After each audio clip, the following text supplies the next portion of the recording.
Back in the late 1980s, the console wars were heating up, but this time it wasn't just between Nintendo and Sega. Enter the NEC PC Engine, a console that was small in size but packed with power.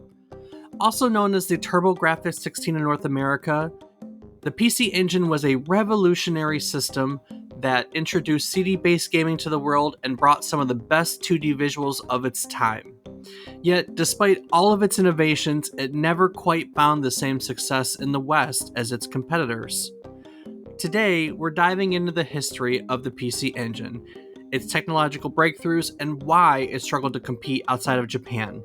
So plug in those HuCards and get ready to explore one of gaming's more interesting consoles on today's trip down memory card lane.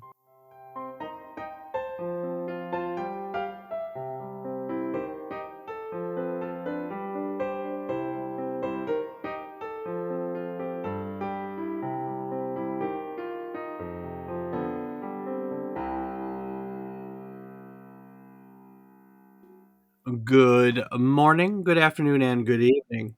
I hope these words find you well. Hello and welcome to the 218th episode of our video game history podcast, A Trip Down Memory Card Lane. Each week, we'll tell you a story relevant to the current week in gaming history. It can be about a game or the people that have created it. It can be about a console or the technology that has brought it to life. We often talk about the companies that bring it all together, making our hobby video games a reality. While telling you each story, we hope to teach you something new about the topic, what it took from the world as its inspiration, or what it gave back to the world in its legacy. Today, we are rewinding the clock back to the late 80s to explore the NEC PC Engine, also known here as the TurboGrafx 16. It was first released in Japan on October 30th, 1987. I'm David Casson, and as always, I am joined by my co-host, who could probably attest to why something so small could pack quite a punch. He's my brother, Rob Casson. Rob, so how does the motto, big things come in small packages, apply to your life? Well, just yesterday, I happened to watch a short on some app, I don't remember which one it was, where a person opened up a king-size bed, and it proceeded to knock her the fuck out. Was it one of those, like, vacuum packed ones? Absolutely. It was, nice and small, and then that thing opened up, she was standing too close, and it unleashed hell. Yeah. My last couple mattresses have been that. Yeah, yeah, you got to be careful for those things. You know, they got to Cut ship and it. run. That's exactly right. You got to cut and you got to run because it's surprising how big they grow. It's Yeah, it they're is. definitely growers, not showers. A bunch of children here. So TurboGrafx 16. Do you remember that at all? Narp. Yeah, I know. Didn't think so. It's one of those that was a little bit before your time, but you never know. You might have come across it. I figure I'd have to ask. Yeah, nope, completely new one, so today's going to be a day of learning. Today is going to be a day of learning. Well, before we get into the PC Engine, why don't you share with our listeners what else happened during this week in gaming history? Well, kicking it off on October 30th, 1986, Vampire Killer was released for the MSX2 in Japan, developed and published by none other than Konami. As part of the Castlevania series, Vampire Killer was an alternate version of the original Castlevania game released for the Famicom. While both games feature Simon Belmont's quest to defeat Dracula, Vampire Killer introduced more exploration and puzzle solving elements compared to the more linear action of Castlevania. Players needed to find keys to progress through various rooms and unlock doors, adding a layer of complexity to the familiar whip-wielding gameplay. Though less well-known outside Japan, Vampire Killer remains a unique and significant entry in the Castlevania franchise, influencing the series' eventual shift towards more exploration-heavy titles like Symphony of the Night. We did an episode on Castlevania recently, and Somewhat recently. it was fantastic. So if you want to learn all about the origins of the Castlevania series, give it a listen. It was in the last month, I believe. I couldn't tell you. Everything blurs together after a point. Yeah, I know. I agree. Next up, on November 1st, 1996, Crystal Dynamics released Legacy of Kain Blood Omen for the PlayStation, marking the beginning of the Legacy of Kain series. This action adventure game, set in the dark and gothic world of Nosgoth, follows Kain, a nobleman turned vampire, on his quest for revenge and power. The game was praised for its deep, immersive storyline, complex characters, and mature themes, which set it apart from other games of the time. Blood Omen combined exploration, puzzle solving, and combat in a rich, detailed world, laying the groundwork for the Legacy of Kain series to become a cult classic with a lasting impact on the action adventure genre. We learned about Crystal Dynamics recently, too. Indeed, we did. Crazy. Lots of episodes to go check out. And following the theme, on October 29th, 1998, Fallout 2 was released for Microsoft Windows, developed by Black Isle Studios and published by Interplay Entertainment. As a sequel to the original Fallout, Fallout 2 expanded upon the post apocalyptic world with a deeper narrative, larger world, and more complex role playing elements. Set 80 years after the events of the first game, players control the Chosen One, a descendant of the original Vault Dweller, on a mission to save their village by finding the Gek, also known as the Garden of Eden Creation Kit. Fallout 2 is praised for its open world design, dark humor, and the freedom it gave players to shape the story through their decisions. While it had a few technical issues at launch, it became a beloved classic, helping to solidify the Fallout series as one of the most iconic in the RPG genre.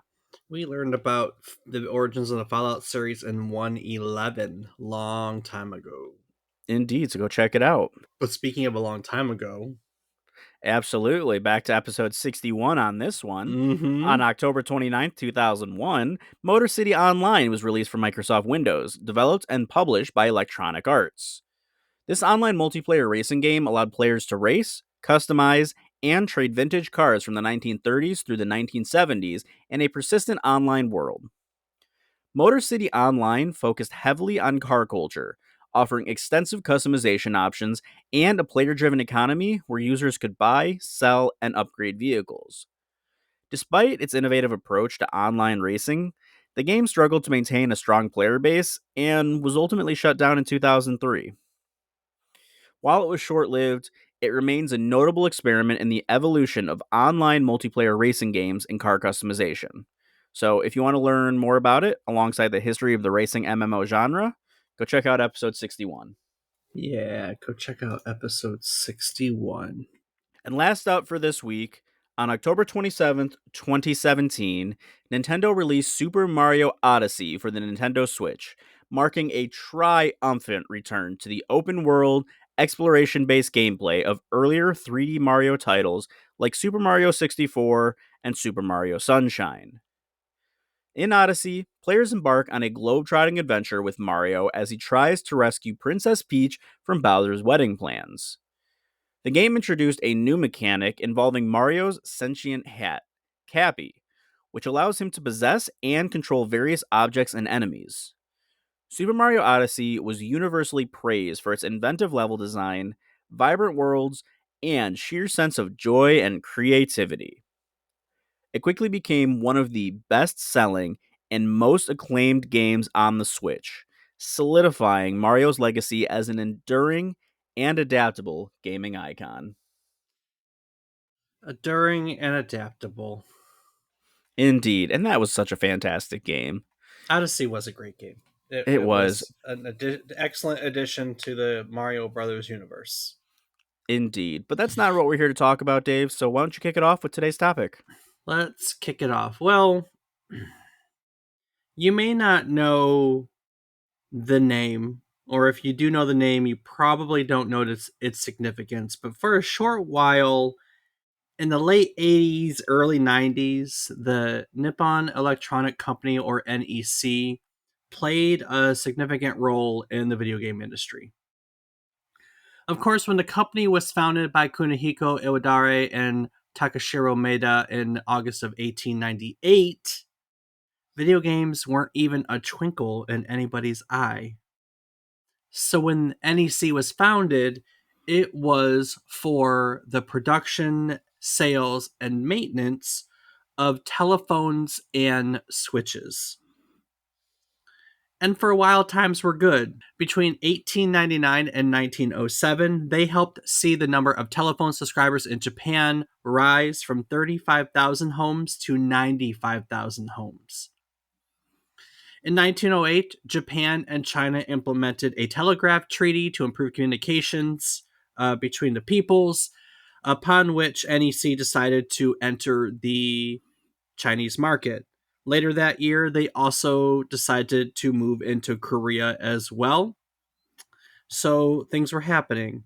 Now, despite all of this growth, you know, at one point the Japanese government delayed a further expansion of phone services throughout Japan that was slated to happen in 1913, and that caused NEC sales to plummet by like 60%. So as a result, they started dipping their hands in other places. They started importing appliances, electric fans, kitchen appliances, washing machines, vacuum cleaners, all sorts of places. And that temporarily got them by until the expansion was approved and they continued to grow through their telephone business. In 1924, they entered into radio communications, and through this, they continued to evolve and grow as the technology changed throughout the years. Now, admittedly, World War II was really rough for the company. Some of their factories were taken over by the military and repurposed. Other factories of theirs were destroyed in the war itself. World War II was said to be an incredibly dark spot for the company, probably the roughest of its entire existence. But once the war ended, they picked right up kind of where they left off. In 1950, they began transistor research and development, and that led into computer research and development just 4 years later. So they were kind of your typical electronic company. We have seen like Sony did something similar, right? Where they were, originally communications, and then they started developing other technologies with transistors and semiconductors. You know what I mean? Mm-hmm. By the 50s and into the 60s, they were kind of everywhere. For example, in 1964, they were the company that supplied the submarine cable systems to the company that laid communication cables across the Pacific Ocean. In 1971, they helped build a satellite communication system that was put into space. A few years later, in 1974, they released their own computer line, their own personal computer line. Their philosophy through this period was a concept called CNC, which basically meant the integration of computers and communication. So it was here in the late 70s that they expanded into the United States. They opened a plant in Dallas to manufacture transfer switches and telephone systems here stateside.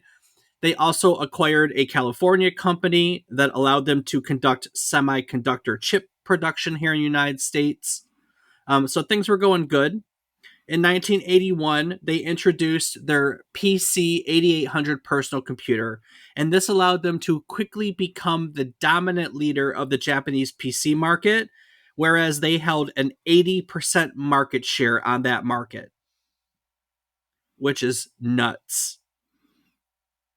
Is it nuts, Dave? It's absolutely nuts. 80% of a market share, that's impressive, bro. No, that's pretty impressive. Yeah, exactly. They were the quintessential they were like the essential company for computers. Like they were the PC computer. You know, we had our IBMs, for instance, you know, the brand names. NEC was the brand name to a Japanese computer user. So we had the IBM and the Apple, and you know what I'm trying to say. Sure, totally. I mean, heading into the 80s, they really had it going on. In the meantime, there was another company called Hudson Soft Limited. They started as a amateur radio shop in 1973. Undoubtedly, as an amateur radio shop, they would have actually sold NEC products without a doubt. In September of 1975, as computers became more popular, they began basically selling personal computer related products And then it was only 3 years later in 1978 that what they actually started doing was developing and selling video game packages. So they started developing games for computers. But in the late 70s and early 80s, they kind of favored a quantity over quality approach. At one point, the company released 30 different computer software titles in a single month. So, like one a day, pretty much. That's insane. None of which were remotely successful. So, I mean, not surprising, right? Not at all. In late 1983, they decided to change their approach, and the decision was made to focus on quality games. They were actually able to partner with Nintendo to become its first third party software developer for the Nintendo Famicom, for the family computer. And initially, they ported over the 1983 puzzle platformer called Lode Runner to the NES, and it ended up selling 1.2 million units upon its release in 1984, which is super impressive for an NES/Famicom title. So it was decided that they were going to continue to publish games for the Nintendo Famicom. And in turn, they would port them over to the other systems like the NEC, the MSX, and all the other systems, basically. Now, their first original hit that they made completely in studio was Bomberman. Bomberman is a series we've never covered. It's a popular series to a lot of people, made a name for itself. It's been around here since 1983, a long time. It was originally released here in July of 1983, I should say, and it was eventually ported over to everything. There have been a lot of Bomberman titles over the years. It still exists. That is kind of our Hudson Soft rather's claim to fame. But the company wanted more, and they decided that they were going to work not just on software, but also onto hardware. It's basically what they thought they would be able to do was they wanted to design hardware and then license it to other companies, kind of similar to what we saw the 3DO do, where they just wanted to make a gaming platform and then license it for other manufacturers to make. Except in the case of Hudson Soft, they weren't making like consoles, they were making like, here's my computer chip, here's my graphics chip. They were making specific components and then wanting to partner with different manufacturers to add it to what they're doing. You know what I mean? Absolutely. So initially, what they did design was an advanced graphics chip, and they approached various manufacturers to use it. One in particular was Nintendo. They already had that relationship with Nintendo, but Nintendo declined to partner with Hudson Soft on anything because they didn't really have a need for it at the time. Coincidentally, it was at that time that NEC was eyeballing the video game market, right? Because it was growing, it was popular, and it was growing, and people were buying video games. And so NEC, who up until this point was a PC manufacturer, was kind of sitting there going, okay, all right, well, let's get into video games.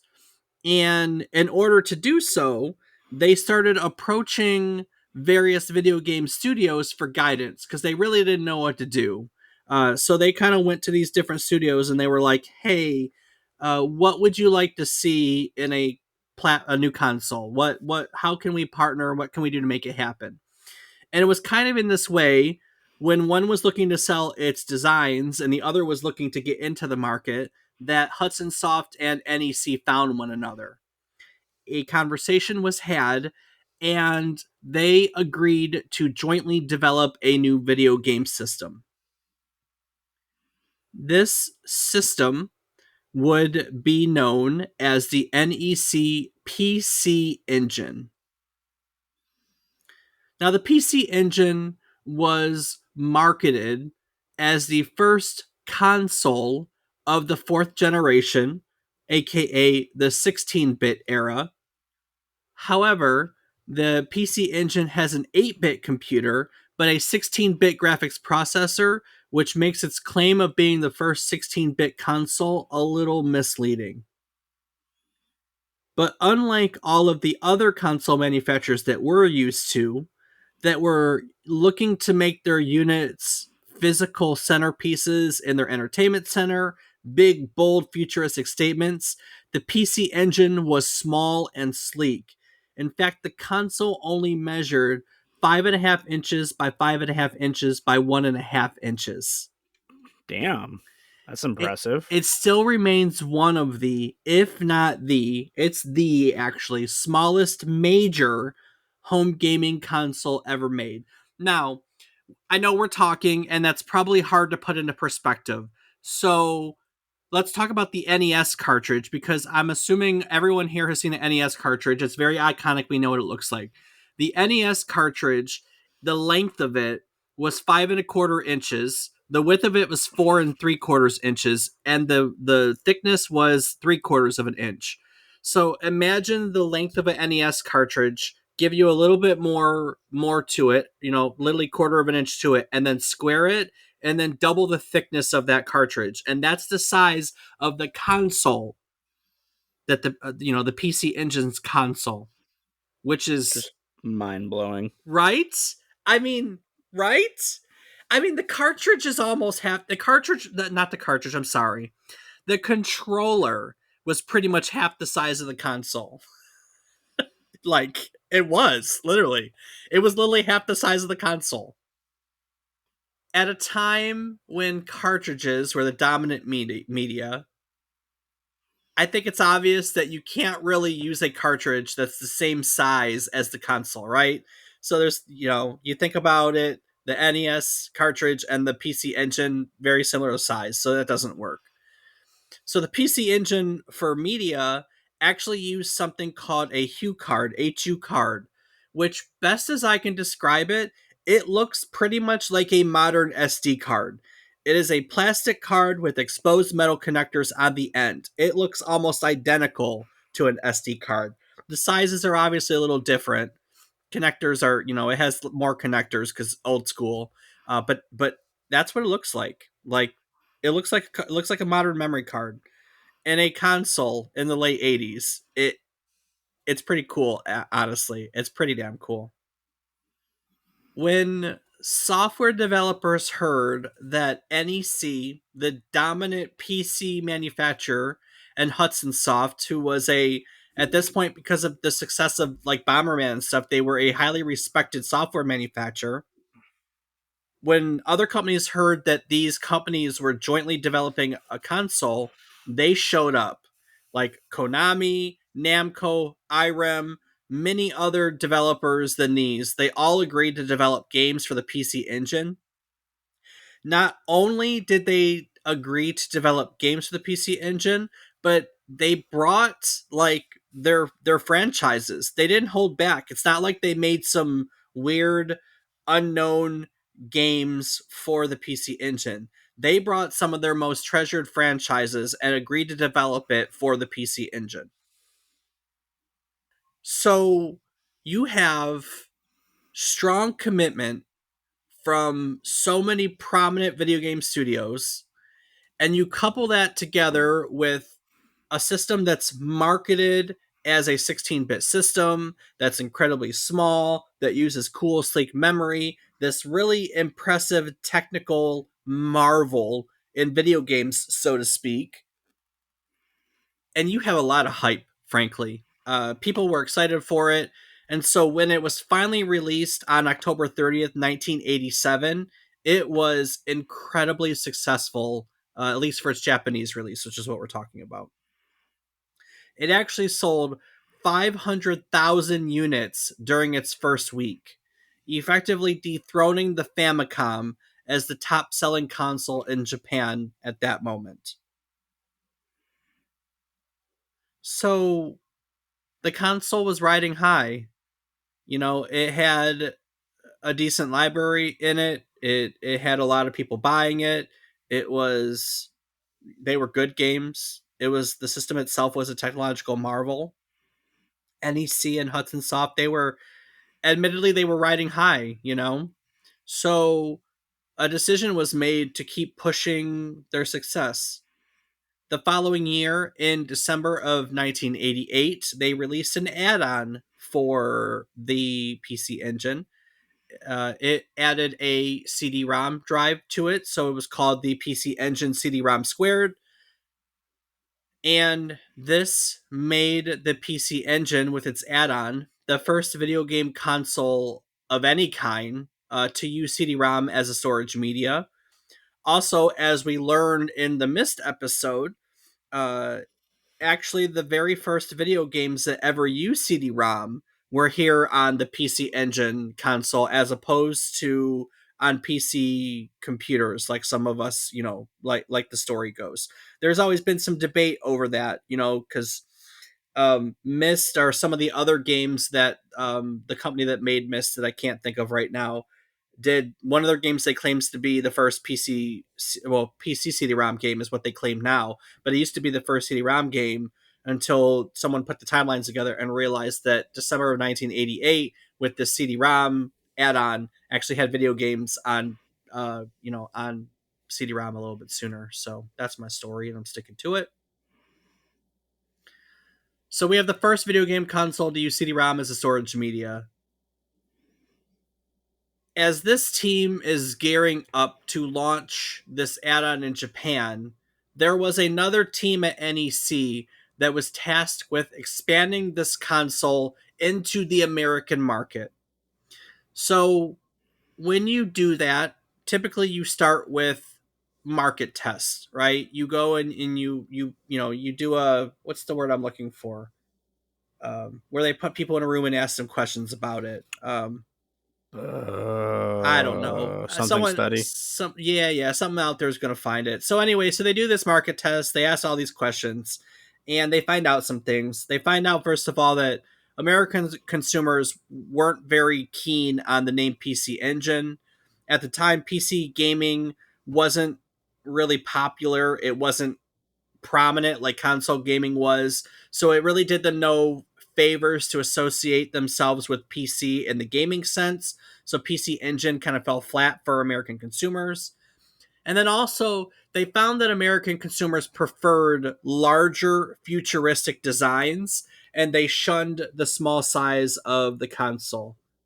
So needless to say, they completely redesigned the PC Engine for its American re-release. They redesigned it into a large black casing with a futuristic design, and the name PC Engine went. So in order to market on the 16-bit capabilities, which were specifically graphics, not that they wanted to do it, they changed the name of the PC Engine to the NEC TurboGrafx 16.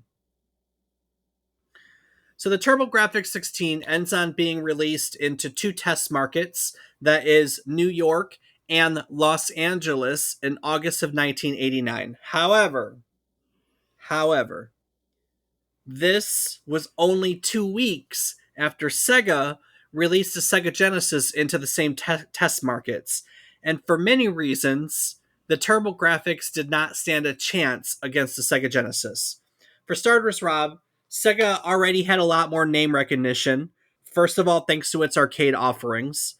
And also, a few years earlier, I think in '86, they had released the Sega Master System over there. So they already had a console foothold in the United States, and they were well known for their arcades. So you actually have a prominent brand up against. No one knew NEC. Americans, Western audiences definitely didn't know NEC whatsoever. So they didn't stand a chance against Sony. Also, NEC, the TurboGrafx 16 was prepackaged with a game called Courage and Alpha Zones. And this was a Hudson Soft game that was unknown to Western audiences. On the other hand, the Sega Genesis came pre-packed with a port of their hit arcade game Altered Beast. So when you're just comparing what people know, the Sega Genesis had a very strong advantage on the TurboGrafx 16. So despite the fact that it had a really strong start in Japan, the TurboGrafx 16 really struggled to gain traction in North America. Between fierce competition from Sega, and consumer confusion over its design and name brand, NEC's ambitious console really faced an uphill battle. But Rob, there is one thing that doesn't have to be an uphill battle: What's that, Dave? starting your own podcast. If you've got a story to tell or a passion to share, our friends at Zencaster have made it easier than ever to launch your podcast. Zencaster is an all in one podcasting platform that makes recording high quality audio and video easier than ever. Whether you're a seasoned podcaster or just getting started, Zencaster lets you record straight from your web browser with no complicated setups. So I don't need to be a tech wizard to make my podcast sound professional. Just log in and start recording. Exactly. And Zencaster's post production tools would take care of all the editing for you. They'll clean up background noise, level your audio, and even remove those awkward silences and filler words like and ah. It's like having a full production team behind you. That sounds way easier than trying to hook up an old console, that's for sure. But once I've recorded, how do I get my podcast out to listeners? Zencaster makes that part simple too. You can distribute your podcast to all the major platforms like Spotify and Apple Podcasts directly from the Zencaster platform. It's the easiest way to get your voice out there. Wow, that sounds perfect for anyone who's been thinking about starting a podcast. Can our listeners give it a try? They sure can. Head over to zencaster.com/pricing and use the code MemoryCardLane, all one word, our offer code. You'll get 30% off the first month of any Zencaster paid plan. Whether you're starting your first podcast or leveling up your current show, Zencaster is the perfect tool to get you going. Well, with how easy Zencaster makes it, I think it's time to dust off the old TurboGrafx 16 collection and start a podcast about forgotten consoles. That sounds like a plan. And for our listeners, if you've been thinking about starting your own podcast about anything at all, now's the time. Head over to zencaster.com/pricing and use our offer code, all one word, memory card lane, and you can get 30% off the first month. Start your podcasting journey today. All right, well, let's get back to uncovering the hidden gems of the NEC PC engine.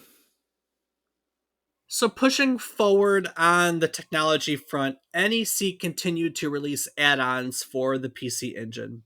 In 1991, they increased the size of the buffer on the CD-ROM add-on, and they re-released it as the Super CD-ROM Squared. Ooh. Mm-hmm. In 1994, they added yet another upgrade, increasing the amount of onboard RAM to the device and releasing it as the Arcade Card add-on. As you may have guessed, its whole purpose was to be able to faithfully port some arcade titles over to the PC Engine, starting with some of the Neo Geo titles like Art of Fighting. We covered the Neo Geo in a different episode. It was a unique platform where the arcade and the home consoles were identical. Identical guts, identical anything. So you could literally play this one game in the arcade, take your memory card home, and play it without any difference whatsoever at home. Very cool console. Go check out that episode. So they're releasing all these add-ons, just really trying to leverage the technological front, right? Right? Aside from this, they also kind of start re-releasing variations on the console. In 1989, they basically updated the console. They got rid of some of its issues. There was like audio issues with the original one, so they kind of upgraded the chipset to eliminate that stuff.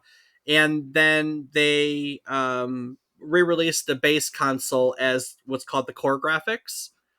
On that same day, they released another version of the console. It had a second display controller. It had a display processor that could combine the output of the two controllers. It had 4 times as much RAM, twice as much video RAM, and a updated CPU. It was super expensive and not very popular. They called it the Super Graphics, and as a result, it was discontinued only after they made only 5 games that would be able to take advantage of all that extra power they put into it. But no one bought it, so they just discontinued it very quickly. They made a portable version of the TurboGrafx or PC Engine. They called it the PC Engine GT. Literally looks like a little Game Boy Color screen that played the PC Engine. And they also made the console into a laptop. laptop form where you could sit down and have a keyboard and screen and all that fun stuff. They called that the PC Engine LT. At one point, they combined the PC Engine and its CD-ROM add-on into a single console called the PC Engine Duo, which was released in 1991. And in a last-ditch effort to make something of their North American failings, they re-released that stateside, the combined PC Engine CD-ROM add-on, as a system called the Turbo Duo. But by the time they re-released the Turbo Duo here in the United States, it was directly competing with both the Sega Genesis and the Super NES, which, as we know, was an incredibly popular system. So, frankly, the Turbo Duo also fell flat on its face. And these are really just the highlights. All in all, they made 17 distinct models of the console before they finally discontinued it in 1994. So there are a lot of versions of PC Engine slash Turbo Graphics out there. But by 1994, about when the PlayStation was coming out, everyone had just kind of moved on to other consoles, you know? Right. It did have its heyday, though. Let's be honest. During that time, it was incredibly popular in Japan. In all the years that it was active, it amassed a library of roughly 678 titles, or 678 commercial titles. Only 18 of those were exclusive to North America, so there is a very robust library for people that played and there are just so many games, not so much games that are specific for the system admittedly, but like so many things were brought over, like Bomberman and Bunk's Adventure, and Chase HQ was brought over, Columns was brought over, the Cosmic Fantasy series was brought over, Darkwing Duck. So there was licensed titles on it. If it was popular on other systems like Double Dragon, for instance, it was brought over to this system, no doubt about it. They had a very robust library. I don't know any other way to put it, Rob. They had a very robust library. It was not something they were not hurting on the software front. You know what I mean? Absolutely. So, and it was an impressive system for a little while. I mean, technologically, it let them do some pretty amazing things. Um, it let them do some pretty amazing things. Might and Magic came over. They brought a version of Minesweeper over when they released the CD-ROM. So Nice. it had Minesweeper. Um, Operation Wolf, we love that game. Operation Wolf came over. Populous came over. We did an episode on Populous. What else came over? Puzzle Boy, R-Type. I'm kind of looking at the list, kind of going through the highlights right now. Shadow of the Beast, Shinobi. Shinobi's fun. Sim Earth. What the hell? They got Sim Earth. It was released when they brought out the Super CD-ROM. So that had enough power with it to run Sim Earth on the console. That's kind of a cool little thing there, huh? Yeah, definitely is. Space Invaders. Space Invaders got a release. Super Raiden, Super Star Soldier, Tailspin. I love that. We had that on NES. Tailspin was fantastic. So Well, yeah, I mean, based on a great show. based on a fantastic show. Yeah, Wizardry came over. Xevious came over. The Ease series came over. 1, 2, 3, and 4. Yeah, there was just they had a very, very robust library. 678 games between 1987 and the last one was actually 1999, a little bit after it's discontinued. That's not too shabby of a library whatsoever. So No, not at all.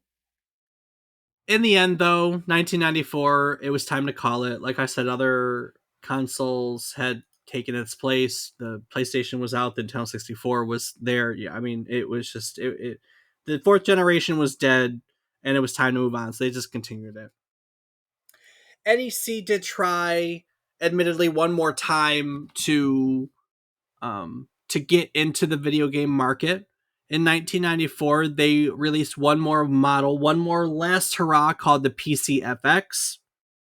The PCFX was a 32-bit system, so it competed in the fifth generation alongside of the Nintendo 64, PlayStation 3DO, Dream. It was Dreamcast that generation. It competed in that whole bit. The PCFX was designed as a PC tower form factor, so it looked like a computer. They did that on purpose, intending it to be upgradable like a computer was, but it was incredibly expensive. And unlike the other systems on that list, it didn't even have a 3D polygon based graphics chip. So it was more expensive than those consoles. It couldn't do 3D the same way they advertised, which was the whole draw of the fifth generation. So frankly, it was dead on arrival. That's the Marvel idea. It was cool. It looks like a mini tower. It's sharp. It's sleek. Honestly, if you put a PCFX down on our computer, it would fit. Like it was. There's a lot of things about NEC. If there's anything I will say about them, they were ahead of their time. To build a computer like that, to build a console with such a small form factor, to push CD-ROMs before CD-ROMs were really mainstream, like they were at the cutting edge of all these technologies. I think that if they had done it 5, 6, 7 years later, they may have been a major player, given themselves a little more time. But I think part of the problem was they were very much ahead of their time. They I don't want to say got out a half baked idea, but it almost was having an 8-bit computer and a 16-bit graphics chip, and then the CD-ROM drive, on top of that.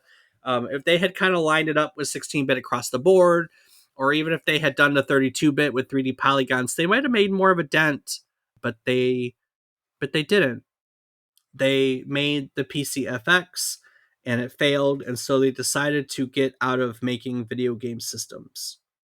But Dave, you might ask, at the beginning, you mentioned that NEC played a significant role in the video game market, but all we've talked about here is ways in which they weren't able to break in the market and then they eventually gave up. What gives? Huh? Rob, what gives? Yeah, I'm at a loss on this one, Dave. I think you need to tell us. Well, remember how NEC was into all sorts of things other than making video game systems themselves? They were into things like personal computers and semiconductors and telephone systems and all sorts of fun stuff. Well, yeah. So throughout the 80s and throughout the 90s, rather, they got into the business of supplying chipsets for various video game manufacturers, many of which we've talked about in previous episodes. In episode 99, we talked about the Virtual Boy, flop of a system, one of Nintendo's biggest failures, right? NEC's V810 CPU was at the core of that console. Funny enough, the V810 is the same CPU that powered the PCFX. So that processor is cursed. That processor is cursed. An NEC CPU was also used to power the Nintendo 64. Oh, So they were neat. actually competing against themselves in that generation. The same chip was used to power the Hyper Neo Geo 64, which was an updated version of the Neo Geo that we covered. We just talked about it. We also covered it in episode 139. And the Sega Dreamcast, which we've talked about a lot lately, was also powered by an NEC CPU. If you'll recall, just last week, we learned that the development of Grand Theft Auto 3 started out on the Sega Dreamcast. If you didn't know that, go give that episode a listen. You'll learn all sorts of fun stuff, including more about that. We've mentioned an handheld system called the Bandai WonderSwan before. It has an NEC CPU under the hood. And a little bit later on in the 2000s, NEC manufactured RAM chips and they helped produce the GPU, the graphics unit, for the Nintendo GameCube. So, if you were a fan of video games in this fifth generation, whether or not you know it, NEC played a significant part in it. They, maybe not through their own consoles, but in their own way, they helped the industry transition into 3D by providing some of the power that made it happen. They inevitably, though, would give up on video gaming. They would diversify. They kind of have their hands into a whole bunch of other stuff, but they're still a huge, successful company headquartered in Japan, doing all sorts of fun things. So I think they do like AI and all sorts of stuff now. Hudson Soft basically went back to making video games after the NEC PC Engine. They continue to make all the chips for most of them. In fact, that 32-bit processor that was used in the PCFX and later on the Virtual Boy was designed by Hudson Soft. It was called the HuCard HUC 62 chip. So definitely Hudson Soft continued to design, but eventually they would kind of just go back to developing video games. Um, some of their series include Bomberman, Bonk, Star Soldier, and Adventure Island. They also have a long history of creating games for other companies.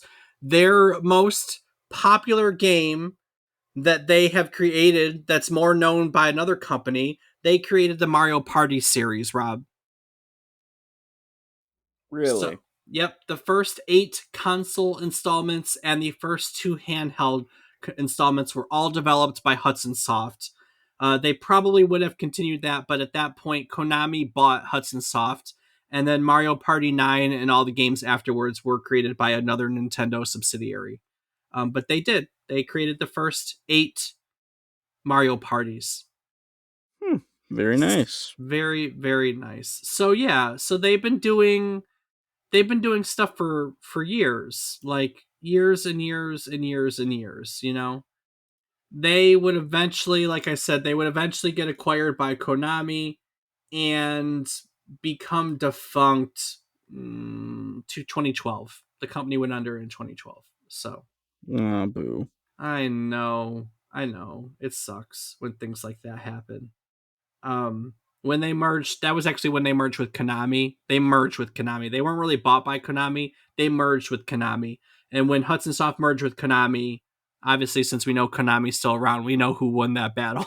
So, Yeah, definitely. yeah, they ended up merging with Konami, becoming part of Konami and continuing to operate as Konami Digital Entertainment. So technically at that point, Hudson Soft went defunct. But yeah, I mean, for a while, their chips were powering systems, more, a bunch of systems. So they played a part in video game history, not just through the TurboGrafx 16 / PC Engine, but also with their chipsets that ended up in other consoles. Right. And that's the PC Engine. That's the TurboGrafx. That is the console that was sold alongside the Sega Genesis and Nintendo and Super Nintendo that you may or may not have heard of, but now you have. And there were a lot of other games that were on it. A lot of other episodes we talked about. Grand Theft Auto we talked about. Fallout we talked about. What else did we talk about? Good Lord, we talked a lot about a lot of other episodes. We have a lot of other episodes, 217 other episodes for you to go take a look at. Lots of other really great, fantastic stories found within the annals of gaming history. And of course, if you'd like to check out any of these episodes, you can do so by going to our website, which is www.memorycardlane.com. Rob, what else can people find on our website? Well, you can find a calendar of our upcoming episodes. You can find a link to our Discord where you can come hang out with Dave and I. You can find a link to our Patreon where you can help support us, get access to ad-free and unedited versions of all of our episodes. And you can find links to our social medias where I am on several platforms as Rob_O_Raptor and Dave. I can be found on various platforms as David is Wrong. Well, each week we tell you a story relevant to the current week in gaming history. Today, we told you the story about the NEC PC Engine, or TurboGrafx 16 as we know it stateside. While doing so, we often hope to teach you something new about the topic, what it took from the world as its inspiration, or what it gave back to the world in its legacy. Every week when we sit down to do research for a new episode and we pull up information, we learn new things. And in turn, I sit down, I learn something new, and then I get excited because I get to teach you guys new things. So it's this fantastic cycle of teaching and learning and teaching. And in celebration of that cycle, we like to go and talk about what we've learned every week. So, Rob, what did you learn today? Well, obviously, having known nothing about this, I learned a whole lot about the console and the company and all that. Um, but I think that my big takeaway, I think the really cool thing is that they had designed this to be upgradable. I just think that's a novel idea. Obviously, being a PC user, it's a very common thing, but to think of a video game console that you can upgrade is just, it's kind of huge. Yeah, and they did it a lot too. They did it with all these add-ons. Yeah, they kept doing it with these add-ons. I mean, and that was kind of a thing back then. You had the Sega Genesis, had the Sega CD. Everyone kind of did it with the CD-ROMs at the moment, but there was definitely a push by NEC to just keep pushing the envelope and pushing the envelope and pushing the envelope. So that's a Yeah, I very valid mean, point. the way that I take it is like you could effectively upgrade the RAM, the processor, I mean, it basically seems to me like it would have been a computer. Like, yeah, you have all these add-ons to make them a little more versatile, but I guess unless I misinterpret what their intent was, that you could literally create effectively a whole new console just by upgrading.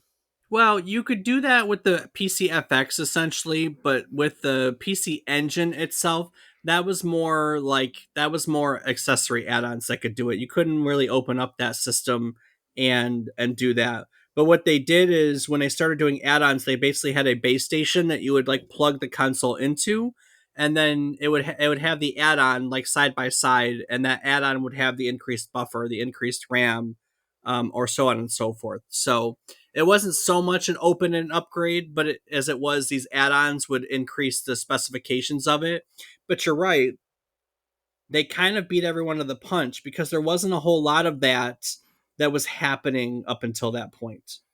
There wasn't a whole lot at all that was happening at that point. So Well, I think it's pretty cool and a novel idea, so wish that it would be more commonplace now. Well, Dave, that's it for me, but what's your big takeaway? I never really considered the system because it just wasn't a thing for me back when. So to kind of learn about NEC and the partnership that they had with Hudson Soft was really fascinating to me. I didn't know much about those companies, so I got to learn about those companies and then kind of learn how they came together and designed this. It was a story that I don't really know if there is another one that's quite like it, at least at the time in that generation. So that was fascinating. I definitely felt that was fascinating. So that was a fun one.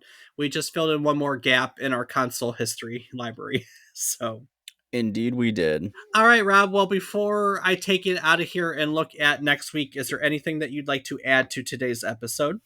Well, I do want to take one quick moment to say thank you to everyone for listening. It means the world to us, and we hope you get to learn a little bit about the consoles and the games that shaped our modern gaming. Very true. Well, ladies and gentlemen, that brings us to the end of our journey through the history of the NEC PC Engine. While it might not have been a huge success outside of Japan, its innovations in hardware and CD based gaming, along with a pretty robust library of games, have kind of cemented its place in gaming history. So, whether you were a fan of the TurboGrafx 16 or only just discovering the PC Engine, we hope that you learned something new about this, I would say, underappreciated console.